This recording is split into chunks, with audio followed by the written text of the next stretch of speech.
Welcome to the Victorian Aboriginal News Referendum 23 Tapes podcast. I'm your host, Charles Parkiner. Victorian Aboriginal News acknowledges and pays respect to traditional owners and custodians across Australia.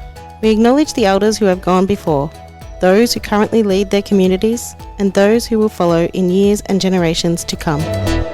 In February this year, 144 health, justice, human rights, environment, youth and housing sector organisations joined in an alliance to support a yes vote in the referendum to recognise a First Nations voice to Parliament. Dubbed the Allies for Uluru Coalition, the alliance intends to build a groundswell of public support for the yes vote.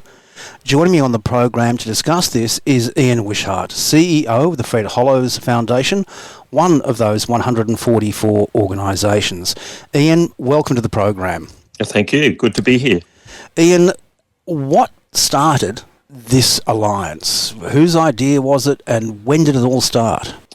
Yeah, the alliance began as an idea with a couple of agencies, certainly the Fred Hollows Foundation and Oxfam began gathering about 2 years ago when it was clear that there was a push towards a referendum. And we had a couple of meetings last year where we thought, what could we do to support and ally with Aboriginal and Torres Strait Islander people and their leaders? Mm-hmm.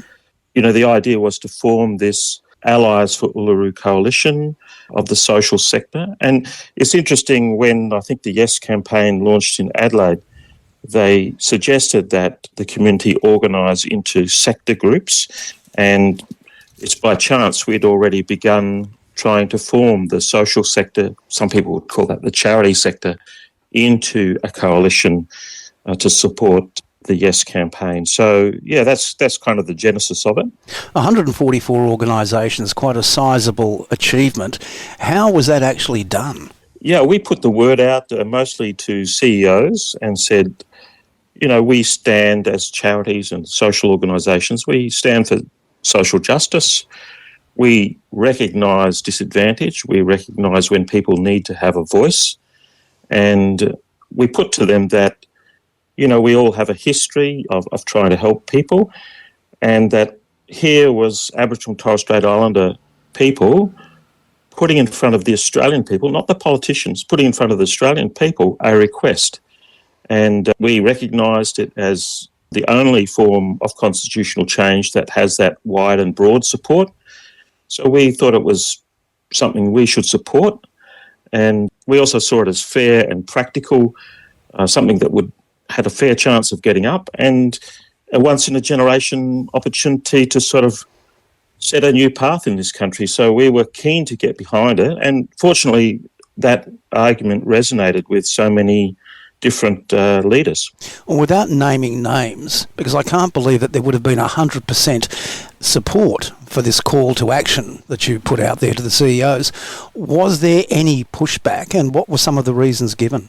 The only pushback we had is that there are some unique organisations which constitutionally are not able to join such campaigns because of their unique independent stance. So that's really the only pushback I received. Of course, when you talk to individual Aboriginal and Torres Strait Islander people, not everyone agrees with the referendum, but I guess our view on that is that, you know, in any community, not everyone agrees with something, but this one, there was a comprehensive process, and has this wide support from the leaders and community. So we felt comfortable to get behind it. The other thing is, you know, if this is going ahead, if this is really going ahead, which it seems to be, the worst possible thing for it would be to not succeed, and it will need a majority of the Australian people and a majority of states to get across the line. So we felt that it's incumbent on us to sort of build a groundswell of support, because it will need widespread support. There will, though, be members within the community who are either clients of these organisations or allied with those organisations in one way or the other who are going to wholeheartedly disagree with the stance of the coalition. Are there strategies in place to deal with that, to help your member organisations manage it? Yeah, we've been setting down some principles, that the coalition members sort of agree to. And one is to not be disrespectful at all if people disagree, simply to state in the positive why we think it should be supported, but accept that people will have different views. And within our organisations, we also are being careful to understand that not every Aboriginal and Torres Strait Islander employee may be pro the Yes campaign or pro the Uluru Statement. So we're also making sure that employees don't feel under duress, that they absolutely have to fall in line. It's okay to have a different opinion. So how do you police that? I mean, not that you really could police that, but how do you enforce that to those organisations, that they're actually going to have staff members who will passionately disagree with the yes vote? Because the No campaign and the Liberals and the Nationals do come up with some very interesting arguments, no doubt about that. How can you guarantee that, or your member organisations guarantee, that the well-being of those who disagree with the yes vote is looked after within the organisations? Yeah, that's a good point. We do a lot of work within our organisation to create what we call psychologically safe spaces, and that is for people to be heard even though they may have a contrary opinion on any range of issues, and this would be a particular one. So not to feel railroaded by things, but the organisation still needs to take a position on matters, and that can be true about campaigns, it could be true about decisions that have to be made within the organisation. But nevertheless, people should be free to speak their mind and have those spaces where we can have dialogue. We also, of course, support people with external support, and we also have a network of Aboriginal and Torres Strait Islander people within our organisation supporting each other as well. This actually is a very important point for the Fred Hollows Foundation, given the amazing work that Fred did.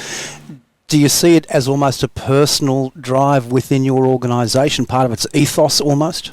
We certainly are very cognizant, that Professor Fred Hollows himself was very allied with Aboriginal and Torres Strait Islander people. He was very involved in bringing to the attention of the then federal government the gap in health circumstances. Yeah.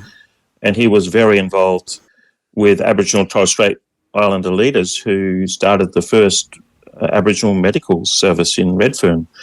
And, he always said that you cannot separate people's health, and in our case their eye health, from the determining circumstances of their lives, and that they need a voice and a say in, the services that are provided to them and the overall politics of the country. And this is not the perfect solution. It's not going to answer everything, but I think it's a really important building block in resetting the foundations of this country.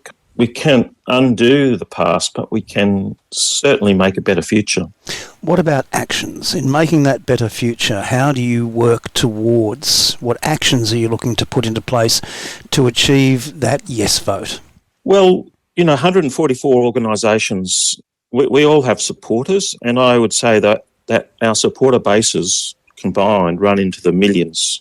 And we have actually at the Fred Hollows Foundations for 2 years been just gently sharing the message of the Uluru Statement, that quiet but dignified ask to Australian people. Yeah. And saying, look, this is what Aboriginal and Torres Strait Islander people are saying, and please listen, please hear it, and urging people to inform themselves first. We're not trying to browbeat them into saying, supporting. We're saying, here's some resources, take a look at it, listen to it, watch this video and see for yourself, make up your mind. So that's kind of been our approach. And will the Alliance actually be developing its own resources or utilising those of the existing Yes campaigns? Well, we try to not do secondary things, but to use existing resources. Obviously, we customise it to, a Facebook post or a social media post, but by and large we use the materials we can obtain. And other organisations, is the Alliance open to grow beyond the 144, or have you capped your membership?